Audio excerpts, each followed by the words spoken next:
Right now, state lawmakers are considering bills that could impact IVF fertility treatments. The potential control of IVF in our state has come up multiple times in Nashville with lawmakers in recent years.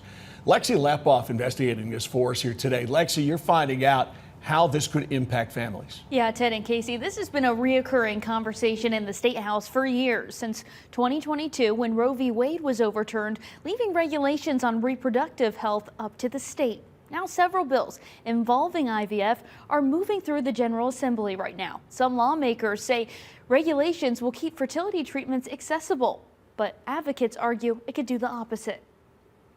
Those opposed to vote no.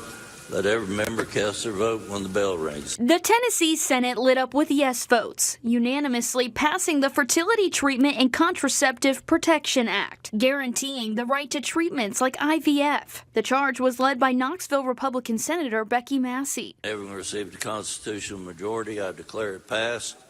Now headed to House committees, fertility advocates favor the bill but expressing frustration over an amendment, explicitly clarifying it wouldn't prevent lawmakers from making regulations on treatments, like limiting the amount of eggs a woman could freeze, for example. IVF is not a one-size-fit-all kind of medical practice. This as fertility advocates testify against a different bill, which would prohibit genetic testing on embryos unless it's only for a certain condition. That bill failed today in a 6-4 vote. Some Republicans say they voted against it because they wanted more time to discuss it. It's going to be a trade-off. I mean, if you want regulation, then you have to accept that certain treatments may not be accessible anymore. Longtime fertility specialist Dr. John Gordon says regulations on fertility treatment are complex and emotional issues. I think that as we wrestle with them as a state and as a country, I think it's important to be open and to understand that all voices should be heard when trying to figure out what is the right path forward. And says open discussion is an important part for all sides.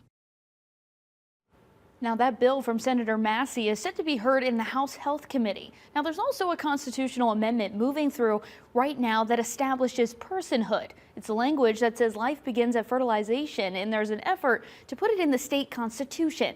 Conception happens inside the body. Fertilization covers what happens in IVF in a lab. When an embryo is given personhood rights, then they can never be destroyed, even the ones considered non-viable that have no chance of surviving.